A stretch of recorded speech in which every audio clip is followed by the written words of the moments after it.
Monsoon season से पहले मुख्यमंत्री पुष्कर सिंह धामी ने अधिकारियों को दिए कई दिशा निर्देश। सीएम धामी ने कहा कि बरसात से पहले सभी तैयारियां पूरी कर ली जाए। मुख्य सचिव राधा रतूड़ी सहित विभिन्न विभागों के विभागाध्यक्ष बैठक में मौजूद।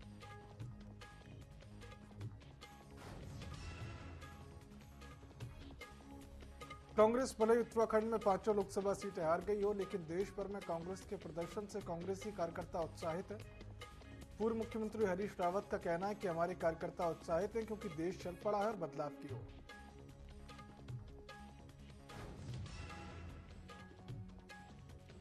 उत्तराखंड के कृषि मंत्री गणेश जोशी ने अधिकारियों को दिए सख्त निर्देश। उन्होंने कहा कि 10 से 12 बजे तक ऑफिस में बैठकर जनता की सुनेंगे फरियाद।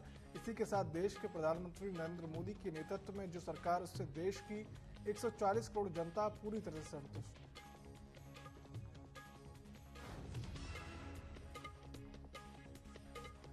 मुख्य निर्वाचन अधिकारी ने लोकसभा चुनाव 2024 के दौरान प्रदेश में शांतिपूर्ण तरीके से चुनाव संपन्न कराए जाने हेतु सभी राजनीतिक दलों का किया आभार व्यक्त।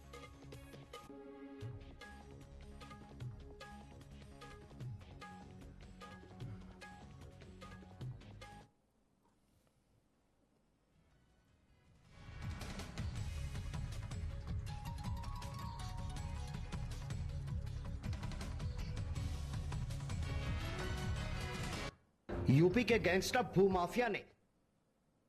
नमस्कार, स्वागत है आप सभी का न्यूज अपडेट में। मैं हूं आपके साथ सिद्धांत त्रिपाठी। रुक करते हैं खबरों की ओर, जहां उत्तराखंड के रुद्रपुर में भूमाफियाओं के हौसले इतने बुलंद हैं और स्थानीय प्रशासन से मिली भगत कर रहे हुए लगातार अवैध कॉलोनियों का जाल बिछा रहे हैं। उत्तर प्रदेश का नामी अलायंस बिल्डर्स, जिस पर बरेली में सरकारी जमीन कब्जाने से लेकर फर्जीवाड़े करने के तमाम मुकदमे दर्ज है, उसे अब उत्तराखंड में रियल एस्टेट के प्रोजेक्ट स्थापित कर रहा है।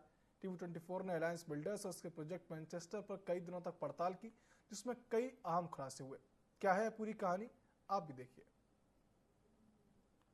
यूपी के गैंगस्टर भूमाफिया ने रुद्रपुर में किया प्रोजेक्ट लॉन्च।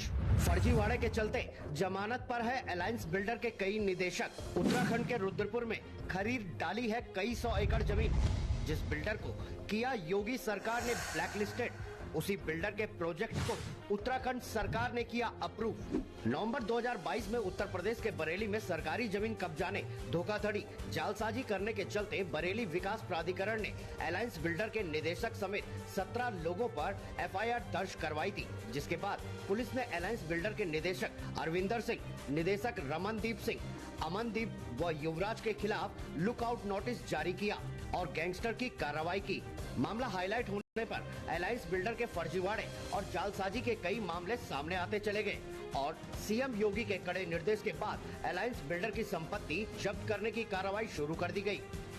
से संबंधित मुकदमा अपराध संख्या 992/22 धारा 2(1)(3) के गैंग लीडर रमनदीप सिंह पुत्र गुरचरण सिंह आदि का अलायंस बिल्डर्स का रेजिडेंशियल गार्डन स्थित कार्यालय स्टेडियम रोड, राजस्व ग्राम ब्रह्मपुरा को आदेश दिनांक 29/4/2023 के क्रम में कुर्क किया जाता है।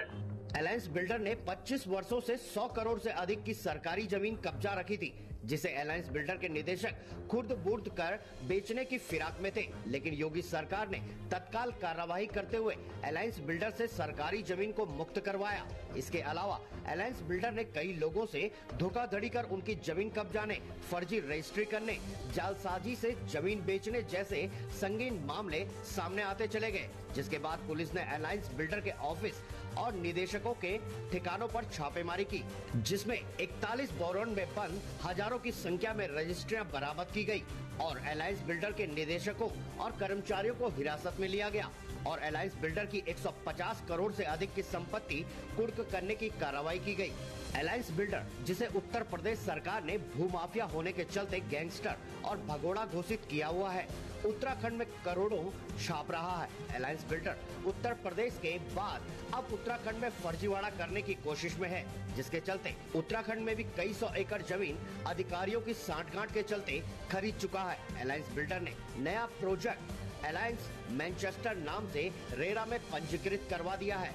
अलायंस मैनचेस्टर प्रोजेक्ट जो रुद्रपुर के किच्छा रोड पर हाईवे में लगा हुआ है और राजस्व ग्राम भमरौला के अंतर्गत आता है। अलायंस मैनचेस्टर प्रोजेक्ट रेरा के नियमों को पूरा नहीं करता है, बावजूद इसके अलायंस बिल्डर का प्रोजेक्ट अप्रूव कर दिया गया है। भमरौला के ग्राम प्रधान जियाउल रहमान से मिली जानकारी के अनुसार अलायंस मैनचेस्टर प्रोजेक्ट 34 एकड़ में बना हुआ है और पूरी तरह से वैध है, लेकिन रेरा के अनुसार इसका प्रोजेक्ट एरिया 28 एकड़ है और कवर्ड एरिया मात्र 14 एकड़। इस पूरे प्रोजेक्ट में कई लोगों की जमीन है और 20 से ज्यादा खाते हैं, जिसमें कई खाते अब भी कृषि भूमि के रूप में दर्ज हैं और पूरी कॉलोनी के बीच में ग्राम समाज की जमीन भी है, जिसमें सिंचाई करने और जानवरों के पानी पीने के लिए तालाब का निर्माण किया गया है, लेकिन प्रोजेक्ट के ठीक बीच में होने के कारण इसे दीवारों से कवर कर दिया गया है। उधम सिंह नगर जनपद में बिल्डरों के हौसले इतने बुलंद हैं कि किसी भी तरह से वो अवैध तरह से कॉलोनी काटने से बाज नहीं आ रहे हैं। आप देख सकते हैं मैं इस समय किच्छा रोड पर मौजूद हूं, जहां पर काफी एकड़ में जो है बिल्डरों के द्वारा अवैध तरीके से कॉलोनी काटी जा रही है। यहां तक कि वन विभाग की जो जमीन होती है, जो पोखर था, जो जानवरों के पानी पीने के लिए बना हुआ था, उसको भी अपनी कॉलोनी में लेकर उसको पाटने की तैयारी की जा रही है बिल्डरों के द्वारा। लेकिन जिला प्रशासन की अगर हम बात करें और जिला विकास प्राधिकरण की बात करें तो इस पूरे जानकारी से अनजान है, उनके द्वारा कोई भी इस पर कार्रवाई नहीं की जा रही, जबकि कई जगह जिला प्रशासन के द्वारा कॉलोनियों पर रोक लगाई गई है, लेकिन उनकी रजिस्ट्रियां हो रही हैं और उन पर कॉलोनी काटी जा रही है, मगर जिला प्रशासन सिर्फ नोटिस देकर ही खाना पूर्ति करता नजर आता है। जब इस पूरे मामले में मीडिया ने जिला विकास प्राधिकरण के अधिकारियों से बात करने की कोशिश की तो सभी ने पल्ला झाड़ लिया, लेकिन साफ पता चलता है कि उत्तर प्रदेश का भूमाफिया उत्तराखंड सरकार के अधिकारियों से मिलीभगत कर रुद्रपुर में प्रोजेक्ट को स्थापित कर रहा है। अलायंस बिल्डर जिन पर सरकारी जमीन कब्जाने और फर्जीवाड़ा करने के लिए बरेली में तमाम मुकदमे दर्ज हैं, अब इसी अलायंस बिल्डर ने रुद्रपुर में एक नया प्रोजेक्ट अलायंस मैनचेस्टर लॉन्च कर दिया है और उत्तराखंड सरकार से अप्रूव भी करा लिया है। अलायंस मैनचेस्टर प्रोजेक्ट जिसके प्रोजेक्ट एरिया को लेकर विरोधाभास है, साथ ही प्रोजेक्ट के ठीक बीच में ग्राम सभा का तालाब और कृषि जमीन को लेकर भी मामला स्पष्ट नहीं है। और खास बात है, अलायंस बिल्डर जिसे उत्तर प्रदेश की योगी सरकार ने बैन कर दिया है, ऐसे में उत्तराखंड के जिला प्रशासन के द्वारा प्रोजेक्ट को अप्रूव कर देना कहीं न कहीं भूमाफियाओं और स्थानीय अधिकारियों का गठजोड़ दिखाता है। हमारी निवेशकों से अपील है कि निवेश करने से पहले बिल्डर को जरूर जान ले और जिस जमीन पर प्रोजेक्ट बनाया जा रहा है उसके भी सभी दस्तावेजों का स्वयं निरीक्षण करें, ताकि आपकी गाड़ी कमाई भूमाफिया के फर्जीवाड़े में न डूब जाए।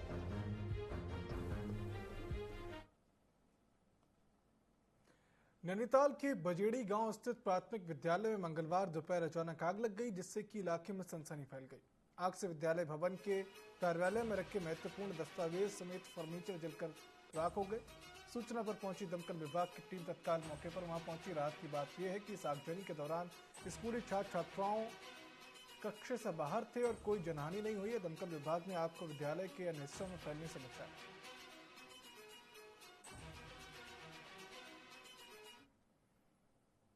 केदारनाथ धाम में आए दिन एवलांच जैसी घटनाएं सामने आ रही हैं, जिसके वीडियो भी सोशल मीडिया पर वायरल हो रहे हैं। आए दिन हो रही इस प्रकार की घटनाओं को स्थानीय लोग सामान्य घटना बता रहे हैं। हालांकि पर्यावरण विशेषज्ञ इन घटनाओं के लिए मौसम में आए परिवर्तन को कारण मानते हैं और इसे भविष्य के लिए बहुत बड़ा खतरा बता रहे हैं।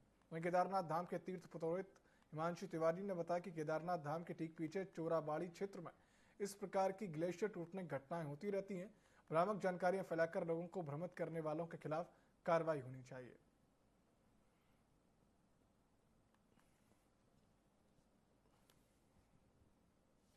देखने की ये आवश्यकता है कि वहां का जो टेम्परेचर है, वहां का जो तापमान है, वो कैसा होना चाहिए। दूसरा सबसे बड़ा कारण जो हमें लगता है, लगातार जो केदारपुरी है उसका जो उसमें जो व्हीकल वहां पे चल रहे हैं या जो एक्टिविटीज वहां पे हो रही है, कहीं ना कहीं उससे जो कार्बन इमिशंस है वो बढ़ा है और कार्बन इमिशंस बढ़ने के कारण उस पर्टिकुलर एरिया का तापमान उस तापमान में वृद्धि हुई है। तो जो लोग यहाँ से ऐसी भ्रामक जानकारी फैलाते हैं कि केदारनाथ में ग्लेशियर टूटा है, यात्री परेशान होते हैं, ये ऐसे कुछ भी नहीं है। ये आए दिन यहाँ पे ऐसी घटनाएं होती रहती है, क्योंकि हिमालय क्षेत्र है और हिमालय क्षेत्र में ग्लेशियर का बनना और टूटना एक घटना चलती रहती है। उधम सिंह नगर की खटीमा कोतवाली पुलिस ने एक स्मैक तस्कर को गिरफ्तार किया। पुलिस ने तस्कर के पास से 42 ग्राम स्मैक बरामद किया है। पुलिस ने एनडीपीएस एक्ट के तहत मामला दर्ज कर लिया। एसपी चंद्रशेखर घोड़ाके ने मामले का खुलासा करते हुए बताया कि खटीमा पुलिस ने 42 ग्राम स्मैक के साथ एक तस्कर तागीर अहमद को गिरफ्तार किया। आरोपी पर पहले भी 4 मुकदमे दर्ज हैं। लगातार नशे के ऊपर जो है कड़ा प्रहार करते हैं और काफी सारी रिकवरीज हमने हाल फिलहाल में भी की है। इसी क्रम में कोतवाली खटीमा की टीम को एक बहुत ही अच्छी सफलता प्राप्त हुई है। एक तस्कर जो है समीर अहमद, ये इस्लाम नगर खटीमा का निवासी है। इसको लगभग 42.64 ग्राम स्मैक के साथ, जिसकी अनुमानित कीमत बाजार में जो है 1.25 से 1.5 लाख है, 42.64 ग्राम स्मैक के साथ इस अभियुक्त को हमने गिरफ्तार किया है। और इस पे जो है 4 मुकदमे पहले से ही हैं, जिसमें से 3 NDPS के और एक 302 का भी मुकदमा है। तो ये पूर्व में जेल में भी रह के आ चुका है और इसका आपराधिक इतिहास भी रहा है और ये आदतन NDPS का काम करने का आदी भी है। तो ऐसे एक शातिर अभियुक्त को गिरफ्तार करते हुए कोतवाली खटीमा की टीम ने, CO खटीमा ने एक अच्छी सफलता प्राप्त की है।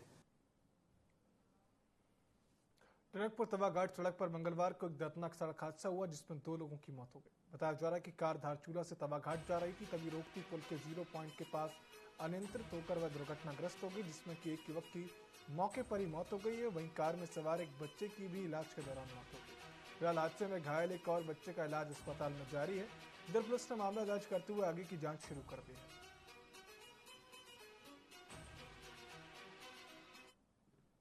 चंबा शहर यूं तो 4 धाम यात्रा से जुड़ा हुआ शहर है और बड़ी संख्या में ग्रामीण क्षेत्र के लोग भी इस शहर में आते हैं, लेकिन पिछले साल टैक्सी स्टैंड के पास पूरा पहाड़ का मलबा आ जाने के कारण स्कूल जाने वाले मासूम बच्चों की जान चली गई थी। बता दें कि चंबा टैक्सी स्टैंड के पास पूरा पहाड़ का ट्रेनमेट पास होगा। इसके लिए जिलाधिकारी ने भी बजट की स्वीकृति दे दी है। जिलाधिकारी मयूर दीक्षित ने निर्माण कार्य के लिए बजट भी स्वीकृत किया है। दीक्षित ने कहा कि तत्काल प्रभाव से पहाड़ का निर्माण कार्य शुरू कर दिया जाएगा ताकि लोगों की समस्याओं का समाधान हो सके।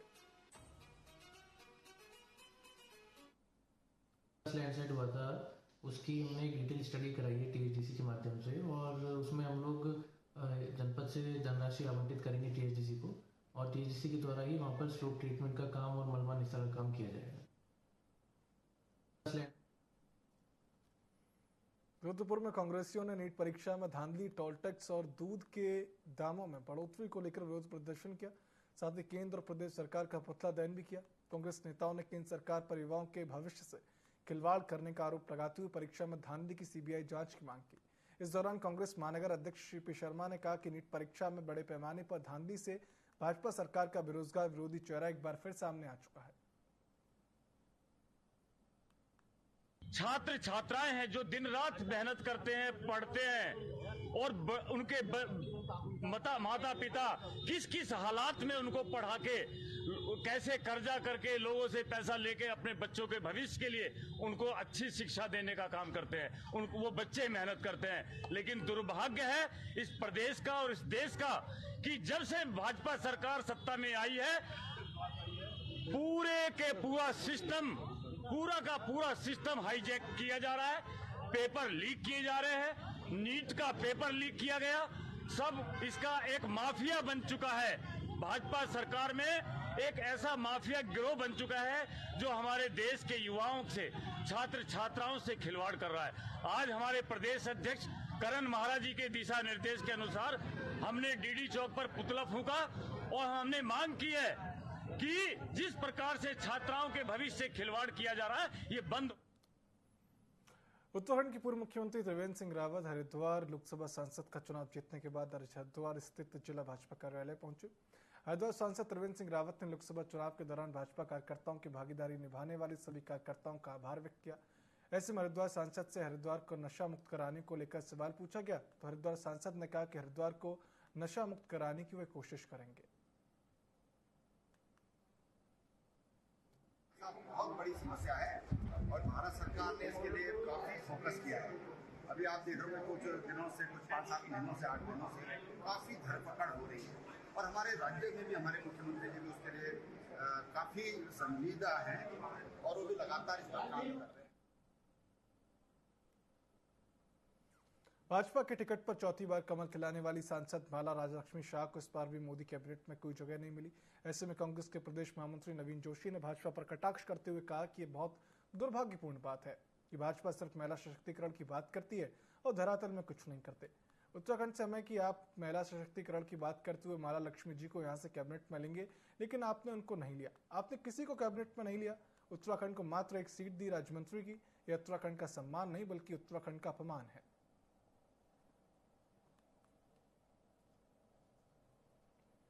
उत्तराखंड की खाली हुई 2 विधानसभा सीटों के लिए चुनाव तारीखों का ऐलान कर दिया गया। चुनाव आयोग ने बद्रीनाथ और मंगलौर सीटों के लिए तारीख की घोषणा कर दी है। दोनों सीटों पर नोटिफिकेशन 14 जून को जारी होगा। इसके साथ ही नामांकन भरे जाने की प्रक्रिया शुरू होगी। 21 जून तक नामांकन फॉर्म दाखिल किए जाएंगे। 24 जून को नामांकन फॉर्म की स्क्रूटनी की जाएगी। वहीं 26 जून तक नामांकन पत्र वापस लिए जा सकेंगे और इसके बाद ही प्रत्याशी चुनाव मैदान में अपना प्रचार प्रसार करेंगे, जो 8 जुलाई तक चलेगा। वहीं 10 जुलाई को वोटिंग होगी और 13 जुलाई को मतों की गिनती भी होगी।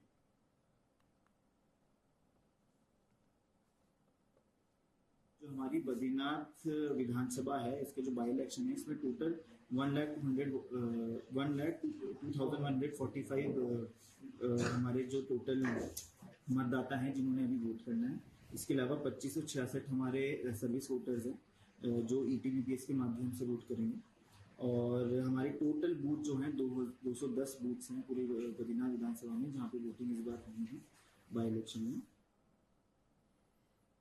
पंतनगर की 4 बस्तियों को मलिन बस्ती की सूची में शामिल करने की मांग को लेकर सैकड़ों लोग कलेक्ट्रेट पहुंचे। सोमवार को किच्छा के पूर्व विधायक की अगुवाई में बड़ी संख्या में लोगों ने DM उदयराज सिंह को ज्ञापन सौंपा। उन्होंने ज्ञापन सौंपकर पंतनगर के संजय कॉलोनी, मस्जिद कॉलोनी, इंदिरा कॉलोनी और नगला झा कॉलोनी को नगर पालिका क्षेत्र के मलिन बस्ती की सूची में सूचीबद्ध करने की मांग की।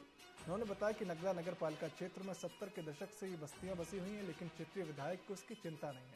लोगों ने कहा कि अधिकांश लोग अनुसूचित जाति और पिछड़ी जाति के गरीब, आवासहीन और भूमिहीन लोग हैं। यदि सभी कॉलोनियों को मलिन बस्तियों के रूप में सूचीबद्ध किया जाए तो यहाँ का पुनरुद्धार, पुनर्वास और विकास होगा। मुख्य सचिव ने सारे जिले के जिलाधिकारियों को चिट्ठी भेजी है कि अपने जिले में जो नगरीय क्षेत्र हैं वहाँ जो मलिन बस्तियाँ रह गई हों उनकी सूची भेजें ताकि उनको वहाँ पर सूचीबद्ध किया जा सके। तो मुझे आज हम सब लोग पंतनगर क्षेत्र के जो नगला नगर पालिका है वहाँ नगला मलिन बस्ती, संजय कॉलोनी मलिन बस्ती, मस्जिद कॉलोनी नई बस्ती, इंदिरा कॉलोनी मलिन बस्ती और झा कॉलोनी, इस टाइप की जो मलिन बस्तियां हैं उनके प्रतिनिधि यहाँ आए हैं और हम लोग जिलाधिकारी जी से मिलकर के उनसे अनुरोध कर रहे हैं कि जो शासन ने रिपोर्ट मांगी है उसमें जल्दी से इन बस्तियों का चिन्हीकरण करके भेज दिया जाए। ऋषिकेश कर्णप्रयाग रेलवे परियोजना के तहत हो रहे निर्माण कार्य का ग्रामीणों ने एक बार विरोध किया। रेल परियोजना से प्रभावित रामपुर, कंडी, मरगुंड गांव के ग्रामीणों ने अपना विरोध तेज करते हुए जमकर नारेबाजी की।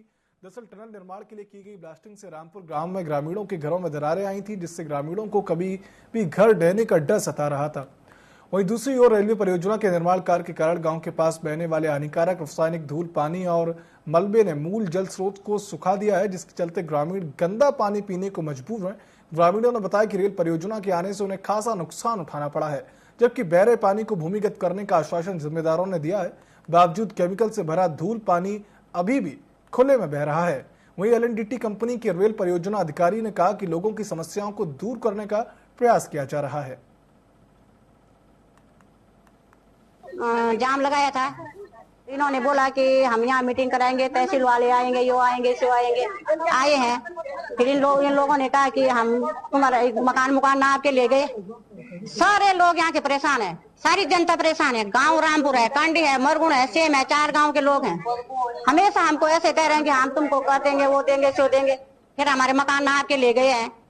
अब फिर इन्होंने कुछ नहीं किया। प्लास्टिक होती है तो हमारे सारे मकान जजलाते, हम सारे बाहर निकल जाते हैं। उस टाइम जाम लगाया था इन्होंने। किसी भी कार्य में जो ये पूरी सड़क है, नीचे सारी सड़क है, इनमें टाइम लगता है। टाइम बिंग काम है ये, और ऑलरेडी टेंडर जा चुका है और इसके लिए वो सड़क का निर्माण जल्दी से जल्दी शुरू हो जाएगा, जैसे हमारी आर्मी के अधिकारियों से बात हुई है। दूसरा मांग थी इनकी कि नाले और जो गधेरे में टनल का जो पानी, जो निकासी पानी है, वो उसके डिस्चार्ज की बात थी। तो उससे डिस्चार्ज के लिए हमने तुरंत एक्शन लिया और उसमें ETP वहाँ पे हम लगा रहे हैं। एलिफेंस ट्रीटमेंट प्लांट होता है, जिससे कि पूरा जो भी पानी है उस पानी को, सारे पानी को हम ट्रीटमेंट करके उस नाले में छोड़ेंगे या उस गधेरे में छोड़ेंगे। किसी भी कार्य में जो भी हमारे 4 वर्ष से हमारे यहाँ खेती नहीं हुई, जबकि हमारे यहाँ दाल, तिलहन, ये सब चीज की उपलब्ध भरपूर मात्रा में यहाँ पे खेती होती थी। 4 साल से किसी भी तरह का कोई काम नहीं हुआ। ये कीचड़ जो बह रहा है ये सारी हमारे खेतों में सिंचाई होती थी इसकी। अब अगर हम उस नहर में इस कीचड़ को डाल देंगे तो हमारे खेत तो केमिकल युक्त हो जाएंगे सारे, जो भी कुछ होगा वो कुछ मिलेगा नहीं, उसमें कुछ होगा ही नहीं। तो इन्होंने पूरा 4 साल से सारी कुछ भी इन्होंने जन हितार्थ में कुछ भी काम नहीं किया। सड़कें खस्ता हाल है, मकान जमींदोज होने की कगार पे हैं, सारे मकान फट गए, कम से कम 4-4, 5-5 इंच मोटी उनमें दरारें पड़ गई, किसी का पेंट उखड़ गया, किसी का उल्टी छत गिर गई। अब इससे तो भैया जान माल का भी खतरा है हमें, किसी के ऊपर गिर जाए कोई छत। किशोर न्यायालय बोर्ड उधम सिंह नगर में नियमों के विरुद्ध बोर्ड सदस्य की नियुक्ति के खिलाफ उत्तराखंड हाईकोर्ट में दायर याचिका पर सुनवाई हुई, जिसमें कोर्ट की एकल पीठ ने याचिका का निपटारा करते हुए राज्य सरकार को 4 सप्ताह के भीतर याचिकाकर्ता को नियुक्त करने का निर्देश दिया। कोर्ट ने यह भी कहा है कि इनकी नियुक्ति का अधिकार चयन समिति को है, न कि राज्य सरकार को। राज्य सरकार की इनके नियम विरुद्ध इनकी नियुक्ति की है। बता दें कि वेदना गुप्ता ने हाईकोर्ट में याचिका दायर कर कहा है कि उसने किशोर न्यायालय बोर्ड उधम सिंह नगर के सदस्य पद के लिए आवेदन किया था, जिसके बाद चयन समिति ने एक सूची तैयार की है जिसमें उनका स्थान पहले नंबर पर था, लेकिन राज्य सरकार ने इसके खिलाफ जाकर दूसरे और तीसरे स्थान पर रहने वाले अभ्यर्थियों को नियुक्ति दे दी। मेदिनी गुप्ता नाम की जो पिटिशनर थी, उनके द्वारा ये कहा गया था कि जो सिलेक्शन हुआ है ये गलत हुआ है, क्योंकि याची जो मेरिट लिस्ट में थी नंबर 1 पे थी और इसमें जो मेरिट पर 2nd और 3rd नंबर के लोग थे उनका सिलेक्शन कर दिया गया था। इसी आधार पर उनका ये कहना था कि मेरिट पर चूंकि मेरा नंबर 1 स्थान है इसलिए मुझे नियुक्ति मिलनी चाहिए, जिसके तहत उसके द्वारा प्रत्यावेदन भी सरकार को दिया गया था। सरकार ने उनके प्रत्यावेदन को खारिज करते हुए उनकी नियुक्ति पर कोई विचार नहीं किया गया। इसी के संबंध में पिटिशनर द्वारा एक याचिका माननीय उच्च न्यायालय हाईकोर्ट में दायर की गई थी, तो उसको आज माननीय उच्च न्यायालय ने अंतिम रूप से निस्तारित करते हुए ये कह दिया है क्योंकि ये नियुक्ति गलत थी और इस नियुक्ति में जो पिटिशनर का राइट था उसको मिलना चाहिए था, क्योंकि जो जुवेनाइल जस्टिस बोर्ड का जो रूल्स हैं, रूल्स के अकॉर्डिंग जो सिलेक्शन कमेटी है, सिलेक्शन कमेटी को ही नियुक्ति करने का अधिकार है, ना कि सरकार को। न्यूज अपडेट में फिलहाल इतना ही। आप देखते रहिए TV 24। नमस्कार।